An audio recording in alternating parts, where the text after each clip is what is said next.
Selamat datang di podcast Station Point. Kembali lagi bersama saya Rangga Arya. Tentu saja kita kedatangan tamu yang sangat spesial, abang-abang kita. Sebelumnya boleh kita perkenalkan dulu nih abang kita di sebelah kanan. Silakan abang, diperkenalkan dulu namanya. Hai, saya Hincat Silalahi. Abang Hincat Silalahi. Selanjutnya Bogi Yuliawan. Abang Bogi Yuliawan. Jadi gini bang, kali ini kita mau membahas terkait dengan kredit leasing dan juga dari sisi asuransinya. Langsung saja pada intinya abang. Yang pertama, apa sih syarat dalam pengajuan kredit leasing itu bang? Oke, terima kasih Bang Rangga. Saya akan paparkan sedikit dari keterbatasan pemahaman saya. Syarat kredit leasing itu dari umur itu dia harus berumur 21 tahun. 21 tahun. Terus yang kedua, sudah pastinya memiliki kartu tanda penduduk atau KTP. Dan memiliki juga kartu keluarga Kakak. dan nomor pokok wajib pajak atau NPWP. Terus apabila sudah menikah, memberikan atau menunjukkan surat menikah Ya. dan bukti tempat tinggal, di mana di situ yang pastinya ada rekening listrik, tagihan telepon, PAM atau pajak bumi dan bangunan. Oke. Bukti atau surat keterangan usaha apabila si debitur tersebut memiliki usaha. Bukti tempat tinggal itu berarti BKR bang ya?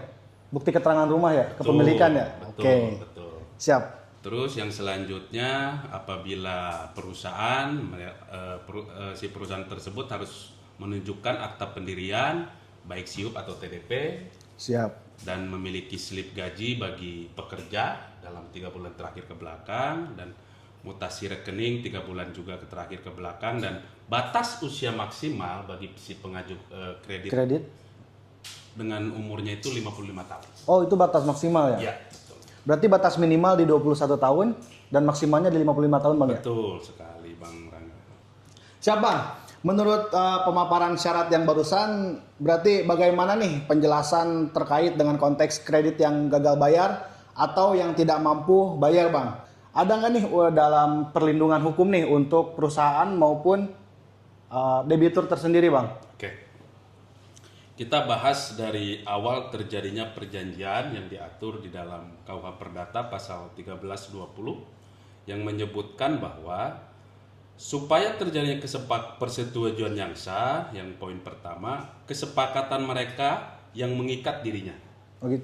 Terus yang kedua, kecakapan untuk membuat suatu perikatan.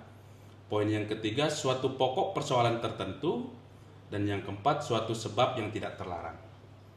Jadi di saat seseorang atau perusahaan yang mengajukan kredit, debitur, apabila di kemudian hari dalam waktu berjalan, dikarenakan sebuah alasan-alasan tertentu, gagal bayar dan segalanya, debitur itu boleh mengajukan baik secara lisan ataupun tertulis kepada perusahaan leasing dengan menyampaikan atau memaparkan alasan-alasan yang sesuai dengan ketentuan. Tetapi dari pihak kreditur akan nanti menganalisis apakah si debitur itu akan dikatakan gagal bayar atau seperti apa. Nah disitulah akan diberikan sebuah solusi. Oke. Seperti itu Bang Rangga. Baik bang, jadi terkait dengan gagal bayar, mungkin di sisi lain kita mengacu pada putusan Mahkamah Konstitusi bang. Ya. Jadi ada putusan Mahkamah Konstitusi yang menjelaskan bahwasanya tidak ada penarikan motor di jalan raya bang, atau yang gagal-gagal bayar itu gimana bang nih menurut pandangan abang nih? Oke. Di dalam putusan Mahkamah Konstitusi nomor 18 tahun 2019 pada tanggal 6 Januari 2020 yang menyatakan bahwa leasing tidak dapat menarik kendaraan secara paksa tanpa persetujuan debitur atau putusan pengadilan yang berkekuatan hukum tetap. Oke, berarti harus sama-sama ini ya. Betul. Oke, kesepakatan ya. Betul. Di dalam pasal 15 ayat 2 dan ayat 3 Undang-Undang Jaminan Fidusia menyebutkan bahwa sertifikat jaminan fidusia sebagaimana dimaksud dalam ayat 1 mempunyai kekuatan eksekutorial Oke. yang sama dengan putusan pengadilan yang telah memperoleh kekuatan hukum tetap. Di ayat 3-nya disebutkan bahwa apabila debitur cedera janji, penerima fidusia mempunyai hak untuk menjual benda yang menjadi objek jaminan fidusia atas kekuasaannya sendiri Dalam implikasi putusan tersebut, leasing tidak dapat menarik kendaraan secara sepihak jika debitur tidak menyerahkan secara sukarela objek jaminan fidusia, dan leasing harus menempuh upaya hukum ke pengadilan untuk membuktikan bahwa debitur telah cedera janji. Disitulah putusan Mahkamah Konstitusi menyebutkan. Oke. Seperti itu. Siap, baik. Jadi kita mau membahas dari sisi asuransinya dulu nih ke Abang Bogi nih. Siap. Jadi Bang nih, ada berapa sih ketentuan asuransi perusahaan finance sebagai debitur Bang? Iya, Bang Rangga. Jadi untuk kriteria kredit yang dapat dijamin itu ya, sebenarnya kayak ada kredit yang diberikan berdasarkan norma-norma perkreditan yang sehat, wajar, dan umum. Yang kedua itu sesuai dengan manual pemberian kredit dari dari Bank Indonesia. Bank Indonesia. Betul. Lalu debitur memiliki izin usaha yang sah dan tidak bertentangan dengan hukum, begitu ya Bang Hinca? Betul Bang Bogi.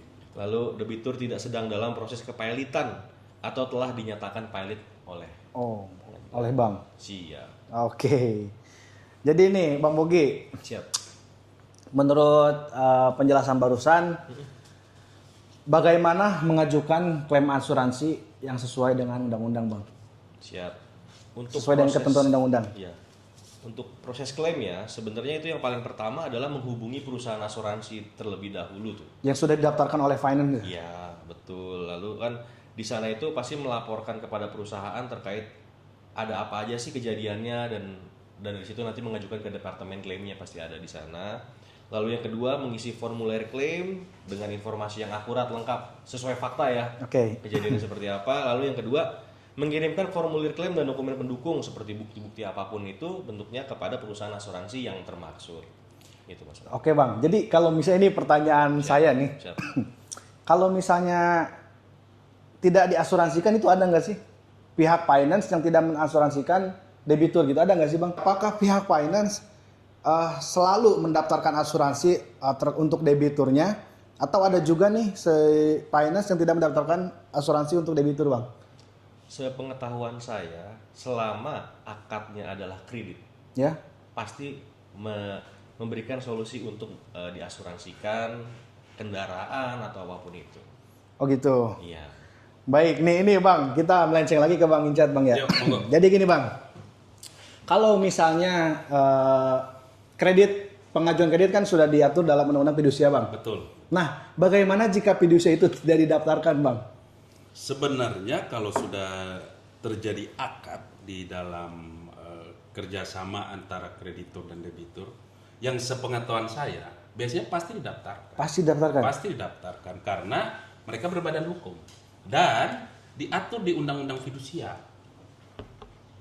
Jadi apabila ada sebuah akta jaminan fidusia yang tidak didaftarkan dalam tanda kutip, itu jadi pertanyaan, kenapa? Kenapa? Karena di dalam undang-undang fidusia, karena debitur dan kreditur terjadi sebuah kerjasama antara lessor dan lessee yang disebut dengan hak dan kewajiban, maka mereka itu sudah sangat dipastikan bahwa akta jaminan fidusia itu akan didaftarkan sesuai dengan dari peraturan perundang-undangan yang tertuang di dalam Undang-Undang Nomor 42 Tahun 99 tentang jaminan fidusia. Mantap nih pemaparannya Bang Incat. Mungkin ada pertanyaan atau tanya jawab nih dari Bang Incat sama Bang Bogi, gimana nih? Iya nih, kebetulan Bang Incat mau izin. Monggo, siap Bang Boleh Bogi. kita bertanya nih, Mas Siap. Rangga mau izin Siap, kita bertanya silakan, kepada Bang. Incat.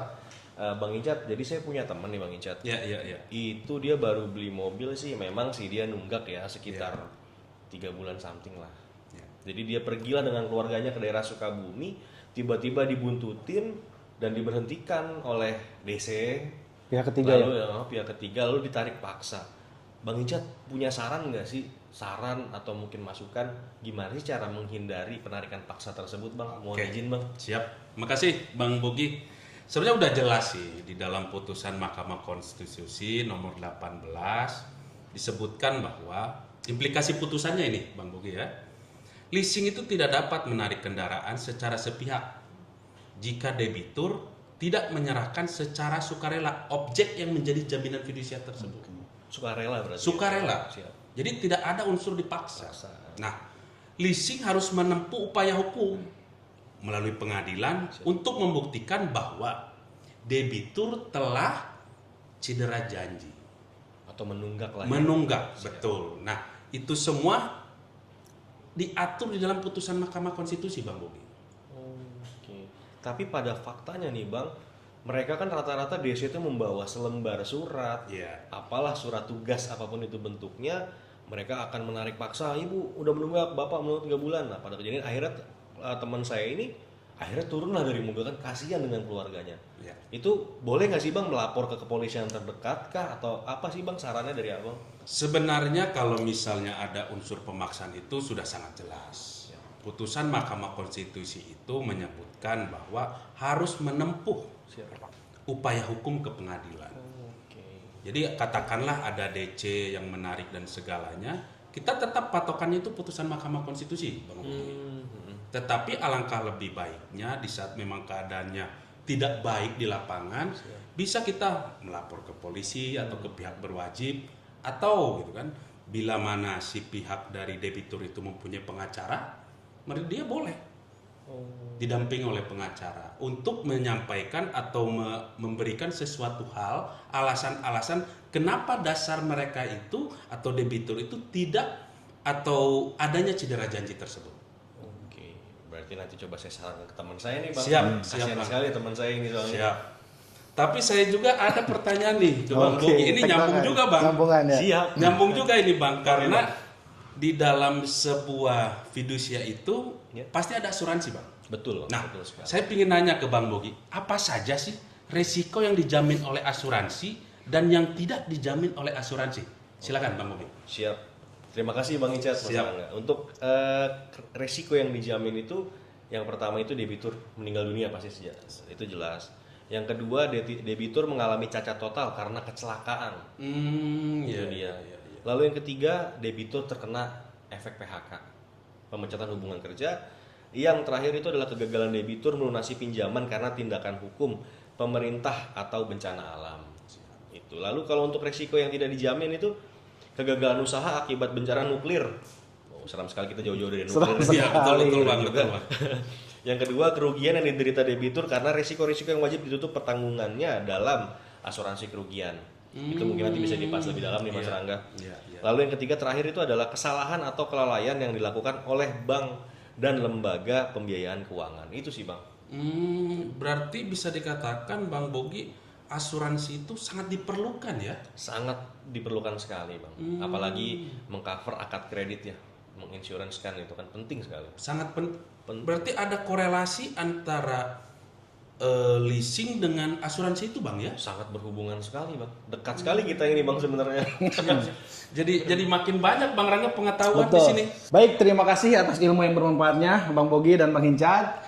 Ada saran juga untuk yang mau mengajukan kredit kendaraan, mohon dipikirkan terlebih dahulu sebelum bertindak mengambil keputusan dalam pengajuan kredit agar nanti tidak menyusahkan ke depannya. Dan pokoknya jangan lupa terus saksikan podcast-podcast ini selanjutnya di episode-episode yang akan datang. Jangan lupa di follow, di like, dan di subscribe. Selamat malam dan sampai jumpa.